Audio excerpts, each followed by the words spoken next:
Assalamualaikum warahmatullahi wabarakatuh. Perkenalkan, nama saya Dinda Aulia dari Prodi PAI semester 2 kelas 2B. Di sini saya akan memenuhi tugas individu mata kuliah Tafsir Tarbawi oleh dosen pengampu Bapak Rosihan Anwar MPDI. Metode pendidikan Islam berdasarkan Quran Surah An-Nahl ayat 125. Metode pendidikan terdiri dari dua kata. Satu, metode. Metode adalah suatu cara pendekatan proses mengutarakan informasi, sedangkan pendidikan adalah proses transfernya ilmu dari dua arah antara seorang pendidik sebagai pemberi informasi dan peserta didik sebagai penerima informasi.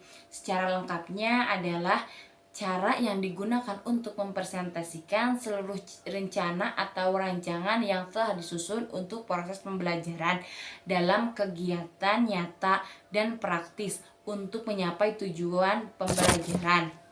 Selanjutnya saya akan membacakan Quran Surah An-Nahl ayat 125.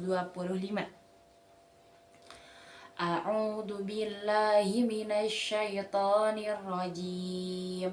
Bismillahirrahmanirrahim. Ud'u ila sabili rabbika bil hikmati wal mau'izatil hasanati wajadilhum billati hiya ahsan. Inna rabbaka huwa a'lamu biman dhalla an sabilihi wa huwa a'lamu bil muhtadin. Shadaqallahul azim. Yang artinya, serulah manusia kepada jalan Tuhanmu dengan hikmah dan pengajaran yang baik, dan berdebatlah dengan mereka dengan cara yang baik. Sesungguhnya Tuhanmu, Dialah yang lebih mengetahui siapa yang sesat dari jalannya, dan Dialah yang lebih mengetahui.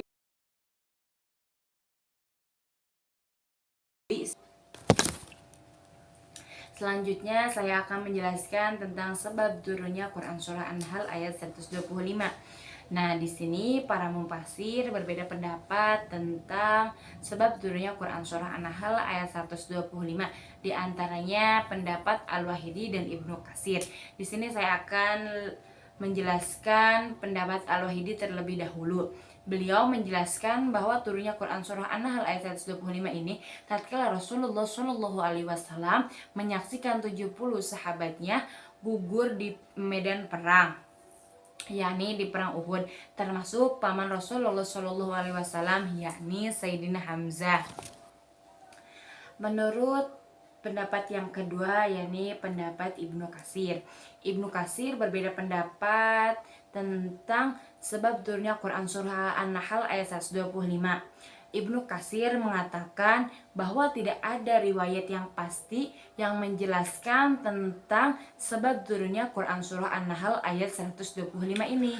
Makna terkandung dalam Quran Surah An-Nahl ayat 125 ini. Pada ayat ini Allah memerintahkan kepada Rasulullah Shallallahu Alaihi Wasallam untuk mengajak, menyeru, menyampaikan kepada seluruh umatnya mengenai jalan Allah atau agama Allah, yakni syariat Islam yang dibawakan oleh Nabi Muhammad Shallallahu Alaihi Wasallam. Nah, pada ayat ini dapat satu metode, yaitu metode hikmah, menyampaikan informasi dengan benar dengan ilmunya dan berbagai dalil-dalil yang kokoh dan benar sampai menghilangkan keraguan-raguan. Dengan demikian, penggunaan metode merupakan unsur yang paling terpenting dalam suatu kegiatan dakwah, karena pesan yang baik kalau tidak didukung oleh mental yang benar, maka pesan dakwah tersebut tidak akan diterima dan tidak akan tersampaikan dengan baik. Kesimpulan penafsiran Quran Surah An-Nahl ayat 125. Para mufasir tidak banyak berpendapat. Di sini hanya menjelaskan secara garis besarnya saja. Allah memerintahkan kepada Rasulullah Shallallahu Alaihi Wasallam untuk menyeru, menyampaikan kepada umat manusia jalan yang lurus, yakni ajaran Allah yang diwahyukan kepada Nabi Muhammad SAW melalui perantara Al-Quran dan As-Sunnah. Allah pun menyampaikan kepada Rasulullah SAW untuk mengajarkan manusia dengan metode yang baik, benar, sehingga mampu mempengaruhi umat manusia dengan baik dan menjauhi perbuatan yang buruk. Ada 4 metode pendidikan, diantaranya metode hikmah. Yang kedua, mau'idatul hasanah, menunjukkan kepada yang benar dengan penuh kasih sayang dan menunjukkan sebab akibat dari perbuatan buruk. Yang ketiga adalah jihad. Dalam pendidikan dapat diartikan sebagai sebuah perdebatan yang dilakukan dengan baik dan benar.